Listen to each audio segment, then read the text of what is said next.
स्वदेश आर की चर्चा को आगे बढ़ाते हैं और हमारे साथ इस खास बातचीत के लिए जोड़े हैं Swarup Mohanty ji, CEO Mirae asset management, और N Jai Kumar, managing director and CEO of prime securities.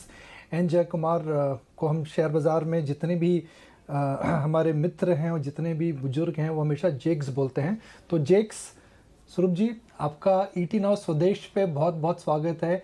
In fact मैं जेक्स के साथ ईटी नाउ स्वदेश पे पहली बार इंटरेक्ट कर रहा हूँ, तो आज एक काफ़ी इंटरेस्टिंग इंटरेक्शन रहेगा। जेक्स, आपसे बातचीत का सिलसिला शुरू करते हैं। आपने शेयर बहुत बाज़ार बहुत की शुक्रिया। साइकिल्स देखी हैं। इस समय शेयर बाज़ार की साइकिल को देख करके आपको क्या लग रहा है? जनवरी के अंदर एक कार्निवल की फीलिंग आ रही थी, ऐसी फीलिंग आ रही थी भाई पार्टी चल रही है, मगर अब एक फीलिंग आ रही है इस समय की पार्टी ख़त्म हो चुकी है और घर वापस लौट जाना चाहिए। So first of all thank you कि मुझे आपने यहाँ पर इनवाइट किया और मेरे व्यूज प्रकट करने का एक मतलब मौका दिया। दी सिंपल थिंग इज कि जब कार्निवल का फीलिंग था, वो फीलिंग भी गलत था, क्योंकि पैसा बनाना अगर इतना आसान होता तो people should be doing nothing. बस यही करना चाहिए था लोगों को, दिन भर बैठ के ट्रेडिंग करो और पैसे बन जाए। तो मेरे हिसाब से क्या हुआ कि जो पिछले एटलीस्ट द लास्ट 6-7 महीने की बात है, जब more and more people came इन और इंडेक्स एक रेंज में अटक गया, तो उस रेंज में इंडेक्स ने लोगों को इफेक्टिवली सक इन किया, यानी कि अंदर उनको ट्रैप कर दिया। एट दैट टाइम उनको ऐसा लग रहा था कि कुछ भी नए इशू में कर सकते हैं, न्यू एज कंपनीज में पैसा लगा सकते हैं। और सबसे पहले तो ये जो भूत आईपीओ का था कि कोई भी आईपीओ में पैसा डालो बन जाएगा, वो भूत एक बार उतरा। जब और भूत निकला तब जब पेटीएम एंड 3-4 ऐसे कंपनीज लिस्ट हुई, और सब अब लिस्टिंग प्राइस या लिस्टिंग ट्रेडेड प्राइस से 30, 40, 50% नीचे चल रही है। तो मेरा ये कहने का ये आइडिया है कि पहले उनको धक्का आईपीओ में आया, फिर उसके बाद ये मार्केट में पीपल फेल्ट कि हर एक डिप में खरीदना चाहिए। मतलब जब भी कोई बाजार घटता है तो आपको पैसा लगाना चाहिए। वो एक थियरी एक बार कल बहुत बड़े बड़े तरीके से मतलब फूटा, क्योंकि क्या है कि कल अगर आप आंकड़ों को जरा देखो कि ओवरसीज इन्वेस्टर्स ने करीबन 6,500 का स्टॉक्स बेचा, 6,500 करोड़ का, और लोकल्स ने 1,200 करोड़ ज्यादा उनसे खरीदा। फिर भी निफ्टी 1,000 पॉइंट यानी और सेंसेक्स 3,000 पॉइंट नीचे बंद हुए। इसका क्या मतलब है कि बाकी जो है, क्योंकि सेबी का एक वो सर्कुलर चल रहा था कि मार्जिनिंग नॉर्म्स 50% आपको देना पड़ेगा, वो मार्जिनिंग नॉर्म्स के कारण 80% रोल ओवर्स हुए ही नहीं मार्केट में, और लोगों ने आके अपना पोजीशन इफेक्टिवली नीलाम कर दिया। और जब ऐसी नीलामी होती है कि एक ही दिन 1,000 पॉइंट घटने के बाद, लोकल्स का इतना खरीदने के बाद, अगर मार्केट लोएस्ट पॉइंट से 10 पॉइंट ऊपर बंद हो, तो ऑब्वियसली इट मीन्स कि पब्लिक का मतलब की पूरी तरह मतलब नीलामी हो गई कर। एंड जब ऐसा माहौल आता है तो लोगों को वही लगता है जो आप बोल रहे थे कि यहाँ से सब कुछ बेच बाच के गांव चला जाना चाहिए। लेकिन this is exactly the time investor should be waiting कि अब आके हमको ये भाव में खरीदना चाहिए। बिकॉज मेरे हिसाब से 16.5 17,000 ऑन द लो और 18 18.5 के बीच में अगले मेरे हिसाब से 2 क्वार्टर्स तक, यानी कि अगले 6 महीने ये ट्रेडिंग रेंज रहेगा। और जब भी इस रेंज के बाहर जाएगा, यानी कि नीचे या ऊपर, तो उसका उसके विरुद्ध अपने को करना चाहिए। यानी कि कल जैसे 16.5 के नीचे टूटा एक ही दिन में, तो खरीदने का बहुत बढ़िया मौका आपको मिला। अगर आप कल के क्लोजिंग प्राइसेस भी देखोगे, उससे कंपैरिजन में आज बहुत सारे स्टॉक्स 8, 10, 12% ऊपर हैं। सिमिलरली अगर ये 18, 18.2 के ऊपर जाता है, ये 6 महीने के रेंज में, मेरे हिसाब से बेचने का टाइम है और ये रेंज में खेलना चाहिए। क्योंकि इस टाइम में क्या हो रहा है कि बहुत सारे macro economic factors are influencing it. ये वॉर एक सिर्फ कारण था, कोई वॉर होता नहीं है। वॉर तब होता है जब दो लोग लड़ते हैं, और यूक्रेन और रशिया में मेरे को तो एक ही पार्टी लड़ती हुई नजर आ रही है। दूसरी पार्टी को तो मतलब सरेंडर करना है और वो चले जाना है, बिकॉज बाकी दुनिया से और तो कोई आए नहीं उनको बचाने के लिए। सो मेरे हिसाब से ये कोई वॉर नहीं है, तो ये कारण बना एक लिक्विडेशन का, और वो कारण इतना बड़ा लिक्विडेशन क्रिएट किया कि एक बॉटम बन गया। This is my analysis of the market so far. Jio politics हो या फिर ब्रेग्जिट हो या फिर ग्रीस के डिफ़ॉल्ट की कंसर्न्स हो या और कुछ हो, चाइना की करेंसी को लेके 2015 में हमने सेल ऑफ देखा था। तो मार्केट के अंदर प्राइसेस ऊपर नीचे जाती है, कारण हम बाद में अटैच करते हैं। Markets were due for correction. 20 महीनों से हमने करेक्शन नहीं देखा है, तो जो करेक्शन आया एक तरह का झटका लगा है। सौरभ जी, मैं आपसे एक पहले बुनियादी सवाल पूछता हूं कि हालांकि शेयर बाजार गिरे हैं, मगर अच्छी बात यह है कि डोमेस्टिक इंस्टीट्यूशनल इन्वेस्टर्स रोज निवेश कर रहे हैं। बहुत अच्छी बात है, हिंदुस्तान बदल रहा है, सिर्फ निवेशक आ रहे हैं, डीमैट अकाउंट्स खुल रहे हैं। तो क्या आपको लगता है कि फ्लोज जो रिटेल इन्वेस्टर्स के हैं, जिनको आप जैसे फंड्स इन्वेस्ट करते हैं, क्या वह आने वाले समय में पॉजिटिव रहेंगे? और क्या एक आश्वासन सा शेयर बाजार को मिल सकता है that DI flows will be strong and positive? First of all thank you so much for having me on the show. I think जब हम ये डोमेस्टिक फ्लोज देखें और लास्ट 5-6 इयर्स देखें, एक म्यूचुअल फंड का एक बड़ा सा एक पोजीशन हो गया है थैंकफुली। पहले म्यूचुअल फंड का इतना बड़ा पोजीशन नहीं होता था, स्पेशली जब मार्केट ऐसा टैंक करता है। बट जो आंकड़े मिस्टर कुमार ने रखे हैं उसमें से काफी पैसा म्यूचुअल फंड से निकल गया होगा, ऐसा डेफिनेट सा एक अंदाज है। But to answer your question कि if you look at the change of investor behavior last 5-6 साल में, एक long term conviction आया है on this asset class of equity. If you look at just the SIP book of the industry जो काफी चर्चित रहती है, वो एक behavioral change दिखाया है and I don't think वो कभी बंद होगा। उस पे conviction बढ़ ही रहा है और कल जैसे एक event हो जाता है तो वो volatility of the market दिख जाता है and धीरे धीरे एक equity investor जो long term है उसको ये समझ आ रहा है कि अगर सब कुछ ठीक हो on the broad market और the economy, ऐसे दिन add to their wealth creation possibilities. So मेरे हिसाब से to answer your question, मैं तो ये मानता हूँ कि flows हमारी तरफ से रहेंगे, बल्कि पार्टिसिपेशन बढ़ रहा है। एंड ये पार्टिसिपेशन हमने डीमॉन के बाद देखा था कि जो एक फिक्स्ड एसेट एक रेजिम था इंडिया का, वो धीरे धीरे फाइनेंशियल एसेट्स की तरफ झुक रहा है। एंड मेरे हिसाब से when you see the change of demography of India, young of India तो फिक्स्ड एसेट्स की तरफ जाएंगे ही नहीं, मोर ऑफन देन नॉट ये फाइनेंशियल एसेट्स की तरफ ही जा रहे हैं, और राइटफुली सो, बिकॉज उनका एक इकोनॉमिक स्टेटस बढ़ गया है। इनहेरिटेंस अभी धीरे धीरे इंडिया में रियलिटी हो रही है। जो मेरी नीड थी टू बाय अ हाउस, शायद मेरे बेटे के जनरेशन में इतना बड़ा नहीं रहेगा। So lot of focus will be on this side of the business. तो मुझे तो फ्लो में कोई प्रॉब्लम नहीं नजर आ रहा है इन द नियर टर्म। बहुत बढ़िया बात, फ्लोज में प्रॉब्लम नहीं आ रहा है। पहली बार हुआ है कि डोमेस्टिक इंस्टीट्यूशनल इन्वेस्टर्स खरीदारी कर रहे हैं, हालांकि फॉरेन इंस्टीट्यूशनल इन्वेस्टर्स बिकवाली कर रहे हैं। जेक्स, जो डेटा आप देख रहे हैं, जो डेटा स्वरूप जी देख रहे हैं, वह डेटा फॉरेन इन्वेस्टर्स भी देख रहे हैं। डेटा, अर्निंग्स, वैल्यूएशंस, मैक्रो सब पॉइंट आउट कर रहा है कि भारत के अच्छे दिन आने वाले हैं, इकॉनमी का रुख अच्छा है। तो अगर दिन अच्छे हैं, आंकड़े फेवरेबल हैं, तो विदेशी संस्थागत निवेशक ऐसा क्या डेटा देख रहे हैं जो आप और हम नहीं देख पा रहे हैं, बिकॉज वो तो रोज बेच रहे हैं? एक्चुअली ऐसा ये भी है कि you can't club all foreign investors की एक ही बास्केट के हैं, सब लॉन्ग ओनली हैं या सब हेज फंड्स हैं, ये भी बोला नहीं जा सकता। A lot of money that came into India during the COVID period came in on a preferred basis. यानी कि इंडिया को people had preferred compared to so many other markets. कि भाई इंडिया में ऐसा चेंज आएगा कि their ability to whether withstand COVID or come back to normalcy was much higher. तो इस थीसिस को लेके मेरे हिसाब से कम 8 से 10 बिलियन डॉलर एक्स्ट्रा इस पीरियड में आया, जो ETF फ्लोज के थ्रू आए। यानी कि these were flows that purely come into index stocks. अब in this period of time what has happened is China went through its worst phase and the Chinese markets did not move. And जब market एक तरफा चला 7,500 Nifty touch करके 18,000 तक, तो बहुत लोगों को ऐसा लगा कि शॉर्ट रन में ओवर वैल्यूड है, यहाँ से निकल के दूसरे मार्केट्स यानी कि चाइना, इंडोनेशिया हो या जो उनके फेवरेट्स हों, उस मार्केट से पैसा जाना चाहिए। सो जहाँ तक मेरा एनालिसिस है, lot of money has moved from India to markets like China. So I think it is just that flow, which also I think that process may be coming to an end, क्योंकि the FII flows और FII holdings in the Indian market have reached some kind of a low, multi year low at this point in time.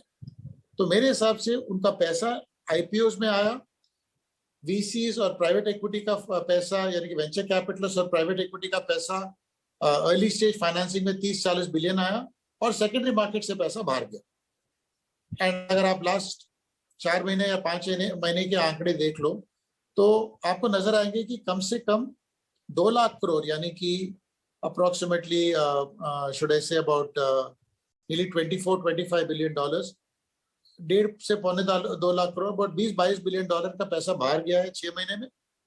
This is the secondary markets.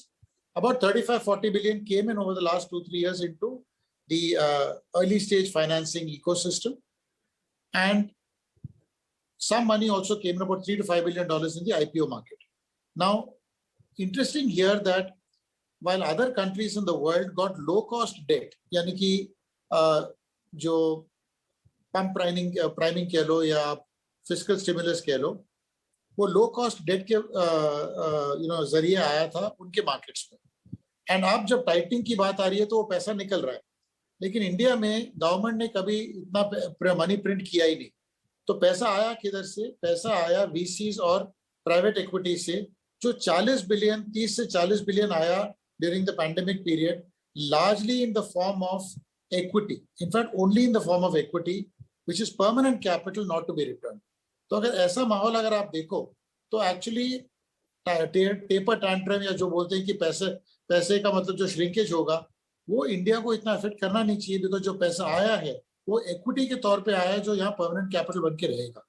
This is the other reason why and that has had what you would call a cascading, यानी कि मतलब multiplier effect Indian markets में हुआ है, यानी कि that has taken the form and shape of employment, demand for housing, demand for cars, demand for various consumables, demand for various services, and the money that has come in will remain in the system. It is also taken the form of SIPs and investments, and therefore people like the mutual funds are getting the kind of money they are. So I think ये पूरा virtuous cycle हमारा equity base बढ़ाने के जरिए it has gone up about $40 billion through this kind of thing, and I think it's a very significant force that has been created because along with that local savings have also gone up. तो एक बहुत बड़ा structural change हमारे balance sheet पे हुआ है in India, and I think that is why the bottoms are easy to see कि market घटेगा तो ज़्यादा crash नहीं करेगा। जैसे मेरे को लग रहा था कि 16.5-17 के नीचे जाना नहीं चाहिए, एक दिन के लिए गया, it could be a false break, but that is the kind of support there is in the market with local liquidity. एक दिन की गिरावट और उसके बाद वापसी। देखिए इंडियन मार्केट इस समय आउट परफॉर्म कर रहे हैं और ये बात एकदम साफ दिख रही है अगर आप YTD के आंकड़े देखें। मोंती जी, स्वरूप जी, आपसे आखिरी सवाल मेरा, इस लेवल से इस गिरावट के बाद जहाँ पर mid and small cap stocks 25 से 30% गिर चुके हैं, बैंक निफ्टी 20% नीचे है, इंडेक्स में 10 से 12% की गिरावट आई है अगर हम आज का चेंज हटा दे तो, अब रिटर्न एक्सपेक्टेशंस क्या होनी चाहिए? बिकॉज जब साल चालू हुआ था तो सबने कहा था जी भाई 2022 will not be a year of great returns, मगर do you think 2022 could be a year of a slow start but a good come back and a positive return by the time you wrap? मैं आपसे difficult सवाल पूछ रहा हूँ, mutual fund वाले साल भर की फोरकास्ट नहीं करते हैं, मगर जब दुनिया बदल रही है तो फोरकास्ट भी बदलनी चाहिए। क्वेश्चन एकदम जायज है, nothing wrong with the question, but आपने ठीक कहा, अगर आप देखें ब्रॉड मार्केट पे जो इम्पैक्ट आया है, and let us keep this Ukraine thing in isolation, because जो वीकनेस मार्केट से आई है वो एक यूएस इशू से चालू हुआ है। वहां से अगर आप देखें ब्रॉड निफ्टी में करीब 4.5% का गिरावट है। फ्रॉम द टॉप अगर आप निफ्टी देखें, जैसे आपने कहा 9% का गिरावट है। In the Nifty, in the mid cap, from the top there is a 15%, a 13% downside, and ये from the US issues it is 9% downside. तो ये मार्केट खुल गया है हमारे हिसाब से। फॉर एन एसेट मैनेजर तो we were waiting for such days, क्योंकि 2-3 चीजें होती हैं। वन, एक अच्छा बिजनेस अच्छा प्राइस में लेने का जो एक ख्वाहिश रहती है वो एक फुलफिल हो जाती है, because broadly growth projections are intact. Like mister Kumar said, post-COVID, India is the fastest growing economy. Hence, there is nothing wrong with the underlying. And from an asset manager perspective, one starts getting some stocks अच्छे भाव में मिलने लगते हैं। कुछ जब market run up हो जाता है, कुछ स्टॉक्स छूट जाते हैं, उनको खरीदने का फिर से मौका मिलता है। तो यही एक टाइम होता है जब एसेट मैनेजर को एक पैसा देने से एसेट मैनेजर का अल्फा क्रिएशन कैपेबिलिटी बढ़ जाता है। To answer your question, if you look at the broad market over last 2-3 years, देखो 2021, 2022 तो broadly disrupted years थे। Last जो एक normal year था वो 2020 था। From then on एक recovery phase इंडिया में underway था, and I think Mr. Kumar talked about it a bit। हमें तो जो एक बहुत फोकस्ड मार्केट हो गया था बिफोर कोविड, एक मोर ब्रॉड मार्केट लगने लगा है। There are very good businesses but to available at good value, and जो एक आईटी सेक्टर प्रमुख एक रैली चल रहा था वो भी ब्रॉडन हो जाएगा। So all changes after this correction, and एक ये जो अच्छा एक चीज देखने को मिल रहा है कि at a certain level buying हो ही रहा है। सो एक बॉटम जानना एक बहुत इंपॉर्टेंट चीज है, जो एक करेक्शन दिखा जाता है कि ये एक लेवल में बाइंग आ जाता है। सो ब्रॉडली यहाँ से हमें like you rightly said, may be एक थोड़ा सा वॉलेटिलिटी है over a period of next 3, 4, 5 months. More important, I think the US issues need to be sorted, because before one can really look at the future, the impact on inflation will be felt in India. There is no doubt or debate on that. But अगर ये पूरे Covid माहौल आप देखें और central bank has stood very firm, so हमें बहुत एक बड़ा कॉन्फिडेंस है कि the central bank will see us through this entire process again. तो broadly positives are much better when you know the real price.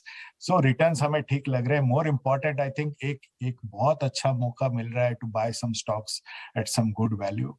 So from as you rightly said, 3 year normally लेके चलते हैं, but maybe 5-6 months एक volatile period आएगा, but उसके आगे तो हमें ठीक ही लग रहा है बाजार from a return expectation projection। Short term volatility को कभी नज़रअंदाज नहीं करना चाहिए। हर मार्केट में वॉलेटिलिटी होती है। हर मार्केट के अंदर हर साल 15 से 25% का एवरेज मूवमेंट होता है। और मैं रैप करने से पहले हमारे दर्शकों को एक एग्जांपल देना चाहूँगा, जो इंडिया के poster boy investor Rakesh Jhunjhunwala की चुनिंदा स्क्रिप्ट है, जिसका नाम है टाइटन। और टाइटन की अगर आप देखें जर्नी पिछले 20 साल की, तो टाइटन 3 बार 25% से ज़्यादा करेक्ट हुआ है, 2 बार 50% से ज़्यादा करेक्ट हुआ है, मगर पिछले 2 दशक में फिर भी 100x हुआ है। तो शेयर बाजार के अंदर वॉलेटिलिटी आती रहेगी, एंड जैसे बफेट कहते हैं, volatility is always investors best friend. Mohanty साहब, जेक्स, आप ईटीना स्वदेश पे जुड़े, अपनी राय प्रकट करी, इसके लिए बहुत बहुत शुक्रिया। Thank you so much. शुक्रिया, थैंक यू। चलिए अब आगे बढ़ते हैं और बात करते हैं रूस और यूक्रेन के बीच चल रहे युद्ध की, जिसकी वजह से अंतर्राष्ट्रीय बाजारों में क्रूड की कीमतों में आग लगी हुई है। लेकिन अपने देश की बात करें तो पिछले 3.5 महीने में पेट्रोल डीजल की कीमतें नहीं बढ़ी हैं। इसके पीछे की वजह है देश में चल रहे चुनाव। लेकिन सवाल ये है कि क्या चुनाव खत्म होते ही यहाँ भी महंगे क्रूड का झटका लोगों को लगने वाला है? चलिए इसी पे देखते हैं ये स्पेशल सेगमेंट।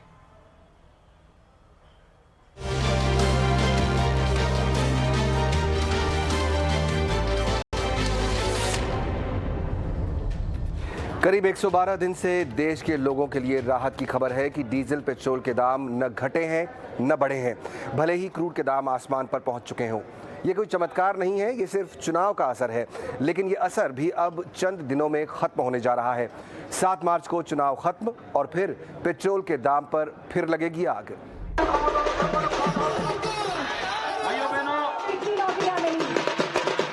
रैलियों, नारों और आरोपों के बीच उलझे 5 राज्यों के चुनाव इस वक्त अपने चरम पर हैं और पेट्रोल डीजल की कीमतें शांत। हालांकि ये कोई इत्तेफाक नहीं है कि जब जब चुनाव होते हैं, सरकारी अधिकार क्षेत्र से बाहर मानी जाने वाली ईंधन की कीमतों का कांटा थम जाता है। लेकिन जब चुनाव खत्म होते हैं और लोगों से इसका खुमार उतरता है, तो पेट्रोल डीजल की कीमतें फिर रफ्तार पकड़ लेती हैं। इसकी बानगी हमने पिछले कई चुनावों में देखी है। 2021 में 16 अप्रैल से 3 मई तक 4 राज्यों और 1 केंद्र शासित प्रदेश में चुनाव हुए थे।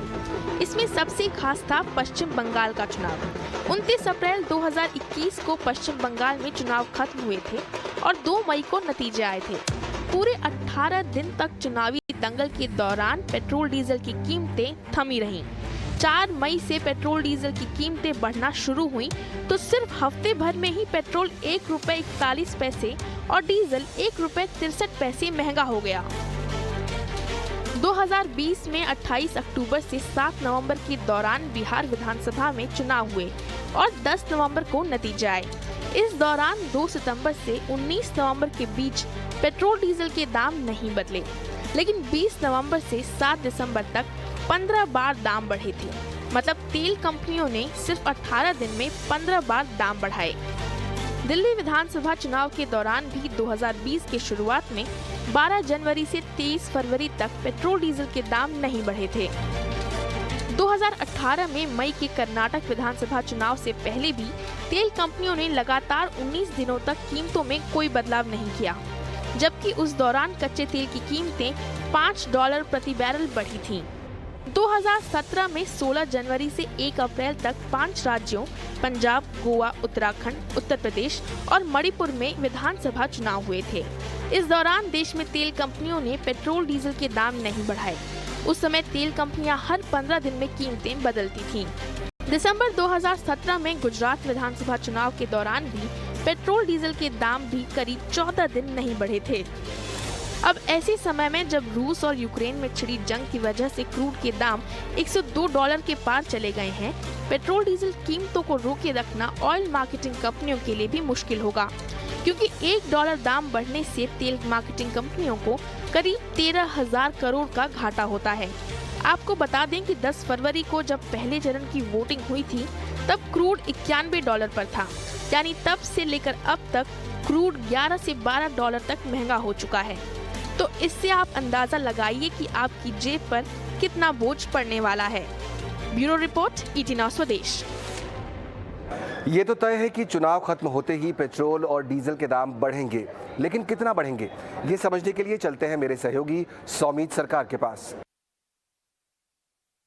अगर आप देखते हैं तो क्रूड प्राइसेस अभी $102 प्रति बैरल के लेवल के ऊपर चल रहे हैं और अगर इसके बावजूद भी हमें रिटेल फ्यूल प्राइसेस जैसे कि पेट्रोल और डीजल प्राइसेस में कोई भी बदलाव देखने को नहीं मिल रहा है। 4 नवंबर जब एक्साइज ड्यूटी में कट हुआ था, तब से लेके अब तक पेट्रोल और डीजल प्राइसेस में कोई भी चेंज नहीं है। पेट्रोल में हल्की सी चेंज देखने को मिली है क्योंकि दिल्ली में जो वैट के रेट्स थे उसमें एक कट देखने को मिला था, बट उसके अलावा अगर आप देखते हैं तो डीजल प्राइसेस अभी भी सेम है। और इस सेम टाइम फ्रेम में अगर आप देखते हैं तो क्रूड प्राइसेस करीब 27% से इंक्रीज हुए हैं।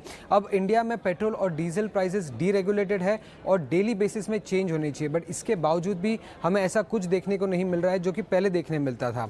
तो अगर आप देखते हैं तो इसके पीछे क्या कारण हो सकते हैं, ये no change in retail fuel prices, इसके पीछे क्या कारण हो सकता है? पहला तो ये हो सकता है जो हमें ऑयल मार्केटिंग कंपनीज बार बार कह रही है कि वो कंज्यूमर्स को ये ऑयल प्राइस वॉलेटिलिटी से बचाने के लिए कोई चेंजेस नहीं कर रहे हैं रिटेल फ्यूल प्राइसेस में, और इसलिए हमें कोई चेंज पिछले नवंबर से लेकर अब तक कुछ चेंजेस देखने नहीं मिला है। और दूसरा कारण ये हो सकता है जो इलेक्शन सीजन चल रहा है।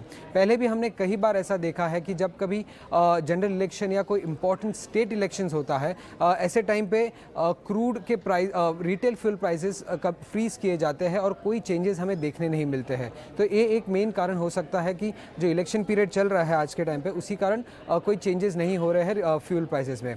अब ये फ्यूल प्राइसेस कब से चेंज होने की एक्सपेक्टेशंस है, तो जो लास्ट वोटिंग डे है जो कि मार्च 7 है, तब से शायद रिटेल फ्यूल प्राइसेस चेंज हो सकती है क्योंकि इलेक्शन पीरियड तब खत्म हो जाएगा और पास्ट जो हमने इंस्टेंसेस देखे हैं उसके हिसाब से अगर हम देखते हैं तो तब से कोई हाइक आ सकती है रिटेल फ्यूल प्राइसेस में।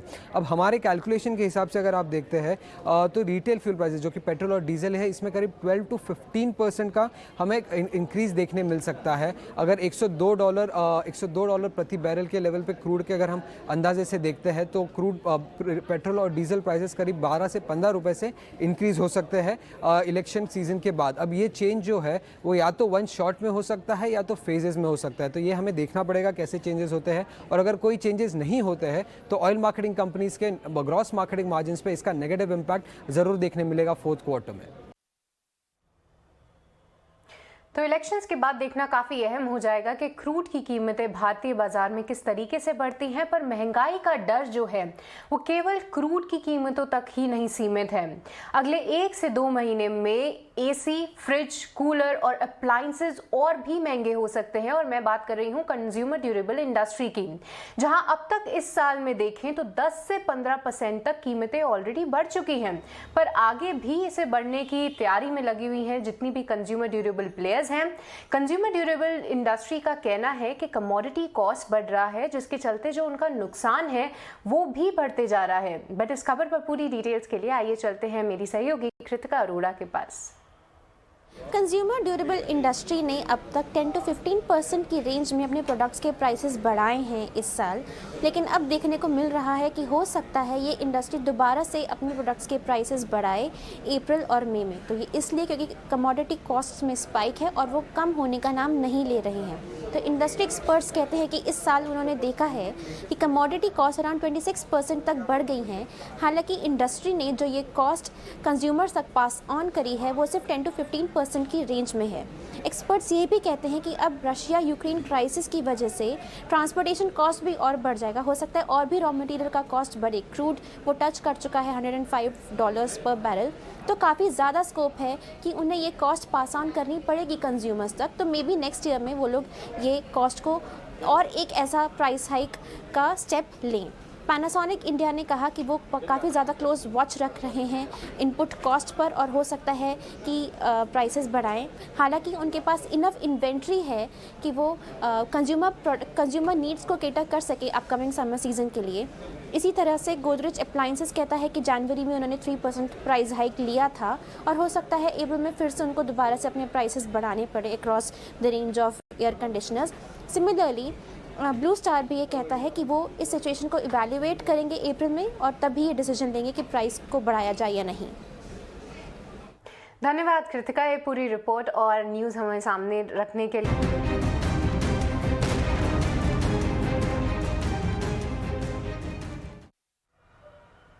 ब्रेक के बाद स्वागत है आपका। आप देख रहे हैं स्वदेश आर। अब शो की शुरुआत करते हैं। सबसे पहले यूक्रेन और रूस की तरफ से जो अपडेट आ रहा है, जो वहाँ पे वॉर चल रही है उसके साथ, जहाँ पे जंग अब आखिरी पड़ाव में पहुँचती हुई नजर आ रही है। वहाँ यूक्रेन राष्ट्रपति जेनसिंग ने रूस के राष्ट्रपति व्लादिमीर पुतिन को बातचीत का निमंत्रण दिया है। रूस राष्ट्रपति पुतिन ने यूक्रेन के राष्ट्रपति व्लादिमीर ज़ेलेंस्की की ओर से भेजे गए प्रस्ताव पर अपनी सहमति जता दी है और ऐसे में पुतिन उच्च स्तरीय डेलीगेशन को बातचीत के लिए भेजने के लिए भी तैयार हो गए हैं, जो बेलारूस की राजधानी मिन्स्क में होगी। वहीं चीनी राष्ट्रपति शी जिनपिंग ने भी रूस के राष्ट्रपति पुतिन से फोन पर बात की। पुतिन ने कहा कि यूक्रेन से बातचीत के लिए रूस पर हाई लेवल मीटिंग करेगा, जिसके बाद ही आगे का रास्ता तय होगा। और इससे पहले कि होसनफील्ड एयरबेस पर रूसी हमले से यूक्रेन की स्पेशल यूनिट से 200 लोग मारे जाने की खबर आ रही थी। तो ये था पूरा अपडेट। पर वहीं यूक्रेन के विदेश मंत्री से भारत ने मदद की गुहार लगाई है। भारत के विदेश मंत्री एस जयशंकर ने ट्वीट करके जानकारी भी दी है इसकी।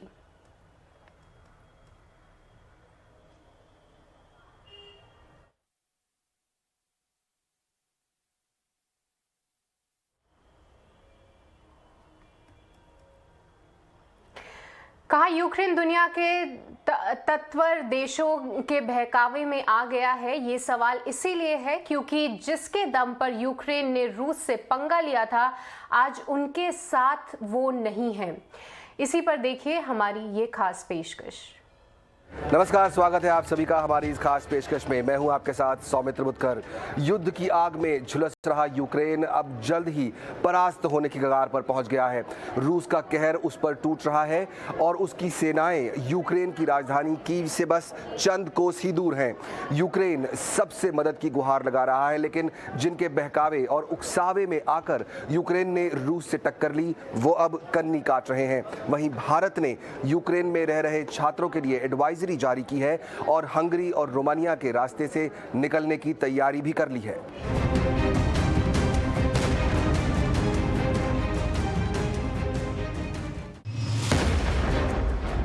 धुएं के गुबार में डूबा यूक्रेन का शहर शहर, जहां की जिंदगियों के जहन बम धमाकों की आवाजों से जम गए हैं।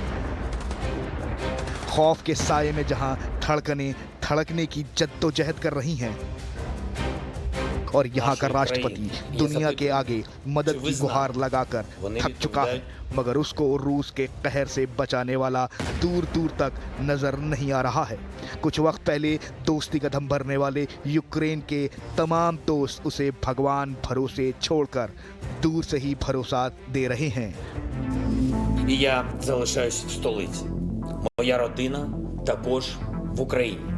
Мої діти також в Україні. Моя сім'я не зрадники, а громадяни України. Але де вони зараз знаходяться, я сказати не маю права. За наявною у нас інформацією, ворог позначив мене як ціль номер 1, мою родину як ціль номер 2. Вони хочуть знищити Україну політично, знищивши главу держави. इस युद्ध ने उन तमाम चेहरों को भी बेनकाब कर दिया है जो पहले यूक्रेन के हमदर्द बने फिरते थे और आज तमाशबीन बने हुए हैं।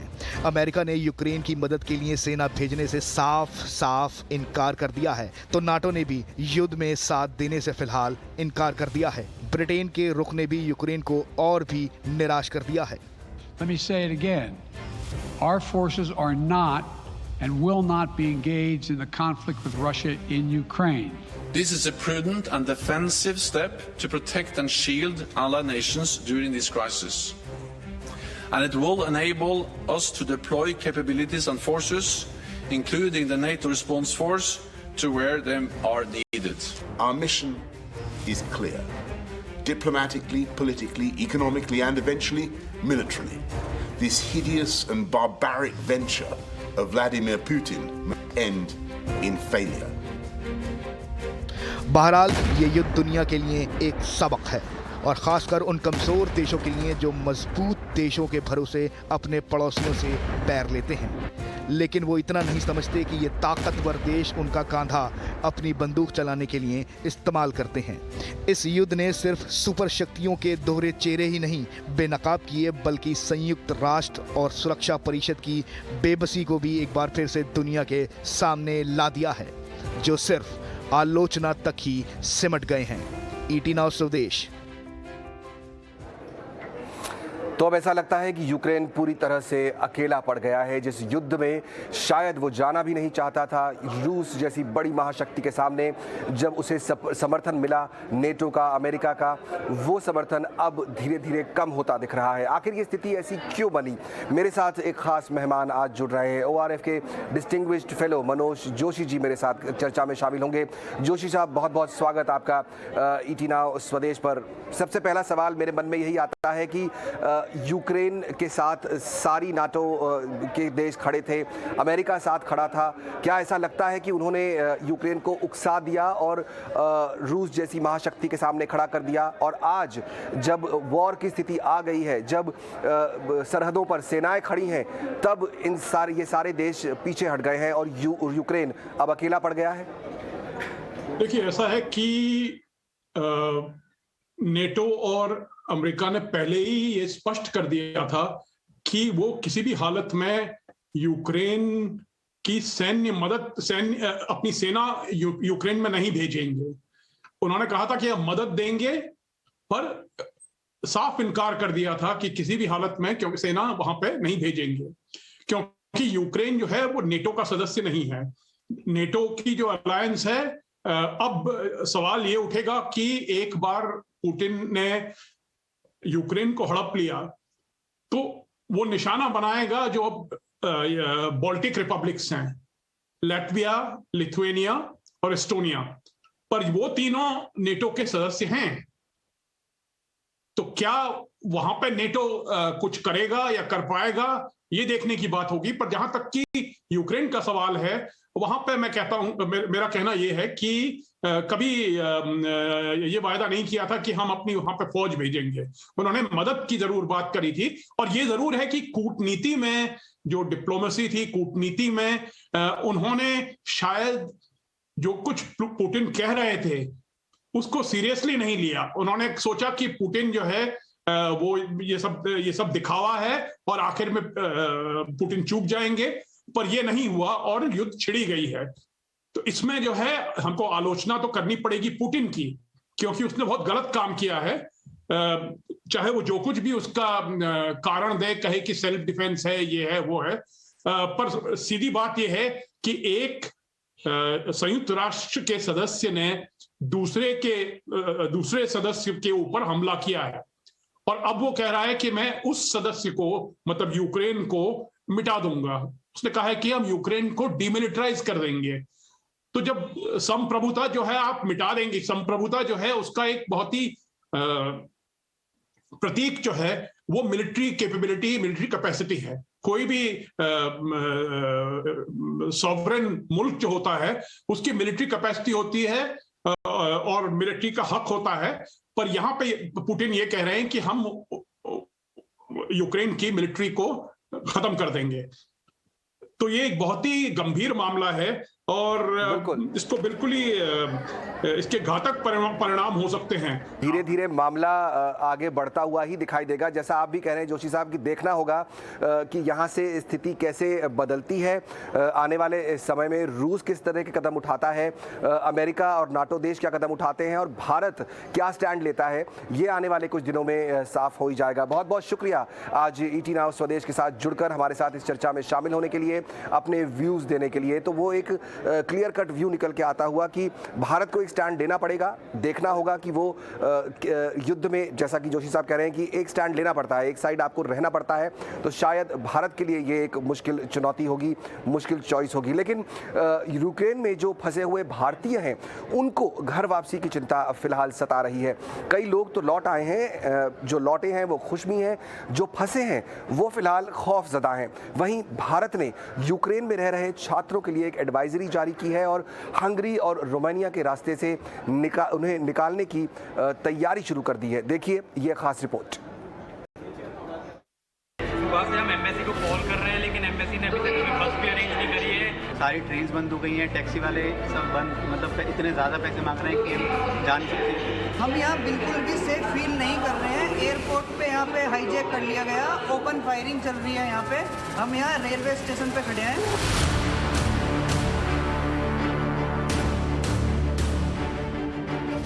ये गम, ये दुख है यूक्रेन में फंसे लोगों का, जिनके जहन रूस के बम गोलों की दहशत में जम गए हैं। और यही वजह है कि ये लोग सरकार से गुहार लगा रहे हैं कि उनको किसी भी तरह से बचाया जाए। बात सिर्फ 10 बच्चों की नहीं है, कम से कम 50, 60, 70 बच्चे यहाँ पे हैं जो सुबह से परेशान हैं, कुछ रात से बैठे हुए हैं। उधर युद्ध शुरू होते ही कीव में भारत के दूतावास से संदेश जारी किया गया है कि वो सभी जो कीव की यात्रा कर रहे हैं, जिनमें कीव के पश्चिमी भागों से यात्रा करने वाले लोग भी शामिल हैं, उन्हें अस्थायी रूप से अपने अपने शहरों में लौटने की सलाह दी जाती है, विशेष रूप से पश्चिमी सीमावर्ती देशों के साथ सुरक्षित स्थानों की ओर। इससे पहले भारत ने कोशिश भी की थी कि यूक्रेन में फंसे लोगों को देश लाया जाए, और ये उसी की एक झलक है। मास्क के पीछे की मुस्कुराहट आपको भले ही ना दिखे, मगर वो आंखों से भी बयां हो रही है। मुस्कुराते हुए ये वो चेहरे हैं जो यूक्रेन से लौट रहे हैं। रूस यूक्रेन की जंग की आशंका के बीच एयर इंडिया के बोइंग 787 विमान से करीब 240 भारतीय छात्र देर रात भारत पहुंचे, और जब वो मंगलवार को लगभग 11:30 बजे दिल्ली के इंदिरा गांधी अंतर्राष्ट्रीय हवाई अड्डे पर उतरे तो उनके दिलों में गम भी था, खुशी भी, डर भी और सुकून भी। बहुत रिलीफ, बहुत ज़्यादा रिलीफ, क्योंकि पेरेंट्स अब जो है नॉर्मल। अभी थोड़ी सी सिचुएशन खराब है, अंदर का तो पता नहीं है क्योंकि 2-3 दिन से फ्लाइट में थे, तो और कुछ पता नहीं है। हमारा साइड तो सब बढ़िया है, हमारा साइड बढ़िया है। हम काफ़ी दूर रहते थे बॉर्डर से, 1000 किलोमीटर दूर है हमारा सिटी। वहीं मीडिया से बातचीत के दौरान छात्र छात्राओं ने अपने दुख दर्द साझा किए। हाँ, एम्बेसी ने बोल दिया कि बच्चे वापस आ जाएं। आगे की पढ़ाई ऑनलाइन हो सकती है हमारी, वो यूनिवर्सिटी पे डिपेंड करता है कि क्लासेस कब हमारी ऑफलाइन होंगी। अब जब सिचुएशन ठीक होगी तभी होंगे अब ऑफलाइन। जो एयरलिफ्ट सी हो रही है अभी, तो ये आज से शुरू हुई है, ठीक है, और इससे पहले कुछ हुआ नहीं था ऐसा, और बच्चे अपने आप से ही आ रहे हैं। अच्छा ही लग रहा है। से बात हुई? हाँ, हो गई। अभी रिसीव करने कोई आया? नहीं, मेरी यहाँ से फ्लाइट है। और फ्लाइट है। कहाँ के रहने वाले हैं? मैं गुजरात का रहने वाला हूँ। इसके अलावा कई भारतीय पहले ही हालात बदतर होने से पहले वतन लौट आए हैं और उन्हीं में से एक हैं यूक्रेन में 27 साल से रह रहे एक भारतीय बिजनेसमैन सर्वेश भार्गव। मैं तो चाहूँगा नॉट ओनली बिजनेस की वजह से but otherwise as a peace living citizen of the world, मैं नहीं चाहता कि किसी भी जगह कोई लड़ाई झगड़ा हो या कोई वॉर जैसी सिचुएशन हो। तो मैं तो भगवान से यही दुआ करता हूँ कि जितने भी लोग हैं उन सबको थोड़ी सद्बुद्धि आए और इसको रिजॉल्व करें बातचीत के जरिए, जो भी कुछ है, क्योंकि यूक्रेन कोई बहुत रिच कंट्री नहीं है और वहाँ पे गरीब लोग भी हैं और उन लोगों के लिए काफ़ी मुश्किल का समय होगा। बता दें कि यूक्रेन में करीब 20,000 से ज्यादा भारतीय नागरिक रहते हैं, जिनमें ज्यादातर छात्र हैं। वहीं रूस और यूक्रेन टेंशन के बीच भारत भारतीय नागरिकों की सुरक्षा को लेकर चिंतित है। यही वजह है कि भारत ने अतिरिक्त उड़ानों को संचालित करने का फैसला किया है, जो 25 और 27 फरवरी साथ ही 6 मार्च को कीव से दिल्ली के लिए उड़ेंगी। ET नाउ स्वदेश।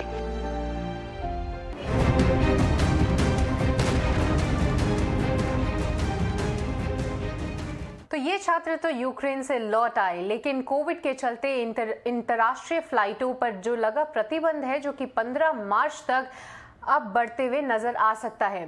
DGCA जल्द ही इस पर नोटिफिकेशन भी जारी कर सकती है, पर अंतर्राष्ट्रीय उड़ानें जो पहले 28 फरवरी को ये प्रतिबंध खत्म होने वाला था, अब वो आगे चल के 15 मार्च तक बढ़ने की उम्मीद है। पर इसी खबर पर ज्यादा डिटेल्स के लिए अब हमारे साथ ET नाउ स्वदेश संवाददाता समीर दीक्षित जुड़ रहे हैं।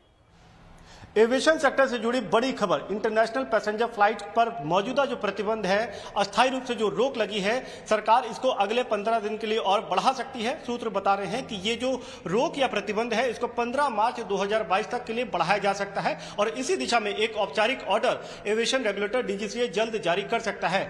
लेकिन अभी तक का जो अस्थायी बैन या प्रतिबंध है वो 28 फरवरी 2022 तक है और इसको अगले 15 दिन के लिए बढ़ाया जा सकता है। लेकिन इससे भी आगे बढ़ करके बड़ी खबर यह है कि सरकार रेगुलर इंटरनेशनल पैसेंजर फ्लाइट को 16 मार्च या उसके आगे से शुरुआत इसकी कर सकती है, जिससे कोशिश ये होगी कि देश की तमाम जो इंटरनेशनल फ्लाइट्स ऑपरेट करती हैं उन एयरलाइंस को फायदा पहुंचेगा, साथ ही पूरे एविएशन सेक्टर को भी जल्द पटरी पर लाया जा सकेगा। हम सभी को पता है कि मार्च 2020 से ये रेगुलर इंटरनेशनल पैसेंजर फ्लाइट्स पर रोक लगी हुई थी कोविड के चलते, लेकिन उसके बाद में सरकार ने कई मुल्कों के साथ में एयर बबल एग्रीमेंट किया, जिसके तहत ये इंटरनेशनल पैसेंजर फ्लाइट चल रही है। फिलहाल तकरीबन 40 देशों के साथ में ये एयर बबल एग्रीमेंट भारत सरकार का है, लेकिन इंटरनेशनल पैसेंजर फ्लाइट सामान्य रूप से रेगुलर तरीके से चलाने पर सरकार जल्द फैसला ले सकती है और सूत्र बता रहे हैं कि 16 तारीख से इसकी शुरुआत हो सकती है। तो 16 मार्च 2022 से रेगुलर इंटरनेशनल पैसेंजर फ्लाइट की शुरुआत हो सकती है, लेकिन उसके पहले 15 मार्च तक मौजूदा प्रतिबंध को और आगे बढ़ाया जा सकता है।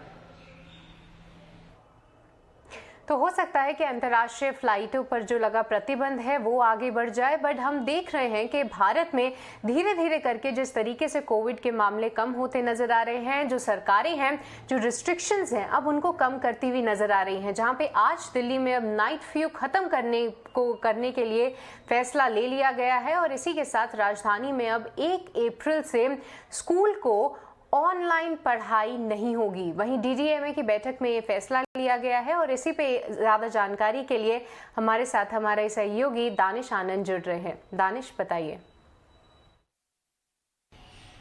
देखिए, कोविड के चलते जो दिल्ली सरकार ने रिस्ट्रिक्शंस लगाए थे उनको आज दिल्ली सरकार ने पूरी तरह से वापस ले लिया है। इसका मतलब ये है कि जिस तरह के रिस्ट्रिक्शंस सीटिंग कैपेसिटी पर था, जैसे कि रेस्टोरेंट्स, मॉल्स, बार्स, इन सब में जो रिस्ट्रिक्शंस थे वो इमीडिएटली अब बैक टू नॉर्मलसी हो जाएगी। उस पर वो वापस फुल कैपेसिटी पे फंक्शन कर पाएंगे। इसके अलावा जो सबसे बड़ा निर्णय लिया गया है वो लिया गया है स्कूल्स को लेकर।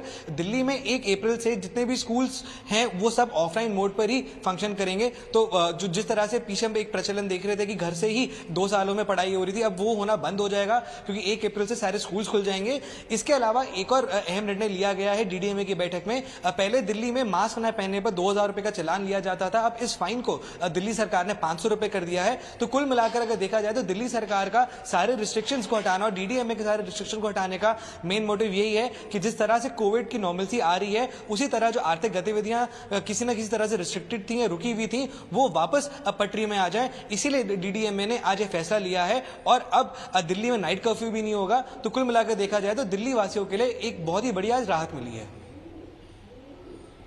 तो ये थी खबर राजधानी से। पर हम देख रहे हैं कोरोना के मामले जिस तरीके से कम हो रहे हैं, कई सारे राज्य जो हैं वो प्रतिबंधियों में ढील दे रहे हैं। इस मुद्दे पर केंद्र सरकार ने राज्यों से कहा है कि वो आर्थिक गतिविधियों को फिर से खोलने में रिस्क बेस्ड असेसमेंट का पालन करें। सरकार का फोकस इकोनॉमिक एक्टिविटी को फिर से खोलने में चरणबद्ध तरीके से छूट देने का है। इस पर ज्यादा जानकारी के लिए हमारी सहयोगी खुशबू तिवारी हमारे साथ जुड़ रही हैं। भारत में पिछले 24 घंटों में 14,100 के आसपास कोविड-19 के मामले मिले हैं और जो रिकवरी रेट है वो भी 58% के पार जा चुका है। यही एक वजह है कि जो तीसरी लहर थी कोरोना की वो थोड़ी धीमी होती हुई दिख रही है और केंद्र सरकार ने राज्यों को एक नई गाइडलाइन पेश की है जिसमें वो रिलैक्सेशन दे सकते हैं इकोनॉमिक एक्टिविटी को वापस पटरी पर लाने के लिए। नई गाइडलाइंस में कहा गया है कि जो स्टेट्स हैं वो रिस्क असेसमेंट करें और उस हिसाब से ही जो इकोनॉमिक एक्टिविटी है उसमें ढील दें। जो स्कूल्स को लेकर कहा गया है कि स्कूल्स ऑफलाइन मोड में ऑपरेट कर सकते हैं। हालांकि जो कुछ स्कूल्स हैं या कुछ शिक्षा संस्थान हैं वो अपने हिसाब से हाइब्रिड मॉडल को आगे बढ़ा सकते हैं या उनका पालन कर सकते हैं।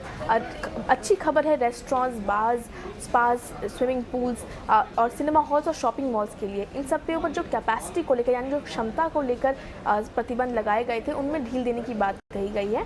यानी अब फुल कैपेसिटी पर ये सभी काम कर सकेंगे। कोई गैदरिंग है स्पोर्ट्स इवेंट्स के लिए, एंटरटेनमेंट इवेंट के लिए, शादियों के लिए या फिर फ्यूनरल के लिए भी, उन सभी के लिए भी कैपेसिटी या जो जितने भी लोग वहाँ गैदरिंग के लिए आते हैं उसमें भी ढील देने की बात ढील दी जा सकती है अब गाइडलाइन के मुताबिक।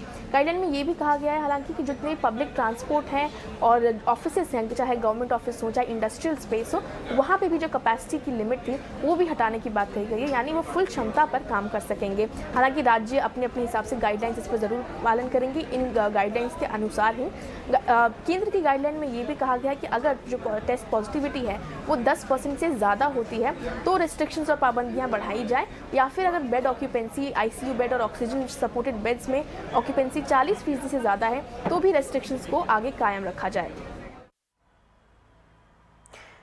तो चलिए इसी के साथ स्वदेश आर के शो को यहीं पे समाप्त करने का वक्त हो चला है। पर बिजनेस जगत से, देश और दुनिया से जुड़ी सभी तमाम खबरों के लिए आप बने रहिए ET Now स्वदेश के साथ। नमस्कार।